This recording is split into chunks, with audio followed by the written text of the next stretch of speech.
Now live from the Avalon NFU studios.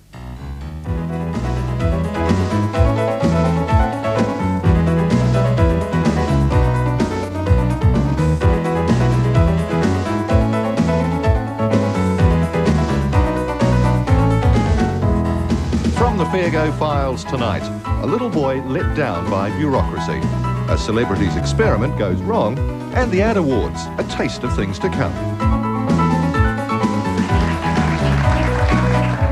Fairgo Live. In a moment, the story of a woman who found Noel Leeming's best price deal was the worst deal of her life. Welcome back. We've all heard the ads. You get the best at the best price at Noel Leeming, and if you can't afford cash, it's easy enough to pay the goods off on tick. But tonight we have to give Noel Leeming a black cross for its treatment of one customer whose best price purchase turned out to be the worst deal she'd ever had. Now, if you've ever had money problems or insufficient funds, then it seems everybody else gets to know about it. These days, it all goes down on your credit record. Now, you'll find that banks and businesses, before they do a transaction with you, such as giving you a new credit card or opening a new check account, will first of all look at your credit record to find out if you're a bad risk, which is fair enough. What's not fair is if you are turned down for finance because of a debt you know nothing about. Which is the case for Laurie Welson of Rotorua.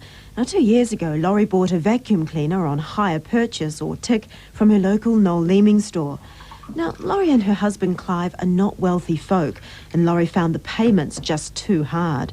So, a couple of months after she bought the vacuum cleaner, she voluntarily returned it to the store. Her mother paid in full the instalments Laurie had missed, and Laurie believed that would be the end of it.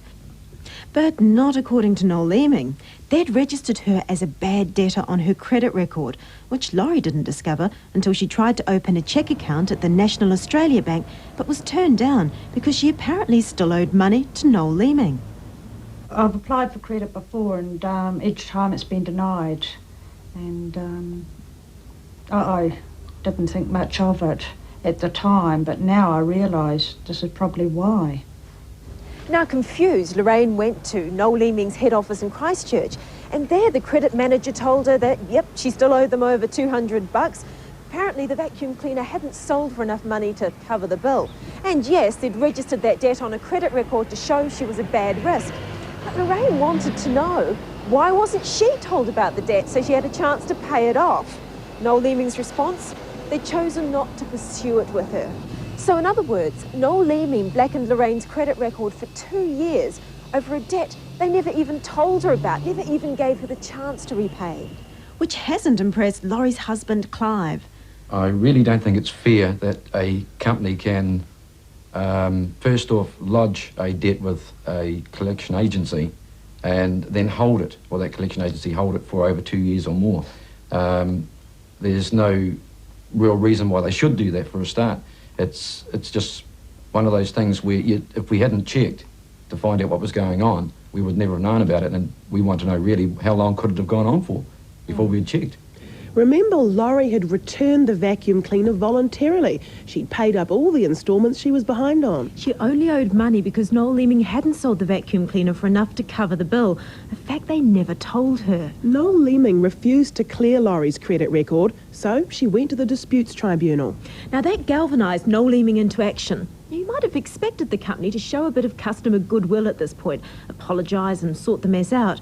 But oh no. Instead, Laurie suddenly got the bill for $268, the shortfall after the sale of the vacuum cleaner, with a threat of court action if she didn't pay up. That bill came 18 months too late. Under the Hire Purchase Act, Laurie should have got that account 10 days after the vacuum cleaner was sold. Now, if Noel Leeming didn't play by the rules, should Laurie have to pay? The Rotorua Disputes Tribunal didn't think so. It found in Laurie's favour. She didn't have to pay the debt and her credit record would be cleared. But Noel Leeming wasn't giving up. They asked for the case to be reheard. Back it went to the tribunal. Once again, a decision in Laurie's favour. Quite frankly, we're appalled at Noel Leeming's attitude towards this problem. Sure, Laurie's credit record has now been cleared after the court order, but that hasn't cleared the impact of her bad credit rating, a rating she feels she never deserved. All she wants is the answer to one question. Why? Why have my Bay Corp for so long without letting me know. You know, I want to be able to, if I owe people money, I'd like to be able to be given the chance to pay it off. Fair enough, and if Laurie had problems getting answers from the company, well, she wasn't the only one. Noel Leeming refused to discuss the issue with us, but did send us a letter which says, Your program is clearly intended primarily for entertainment, and as such, we do not view it as an appropriate medium for resolving difficulties between parties. the cooperative approach. And their response to Laurie's concerns?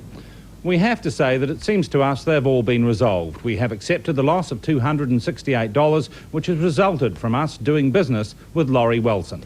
No explanation, no apology, and certainly no goodwill.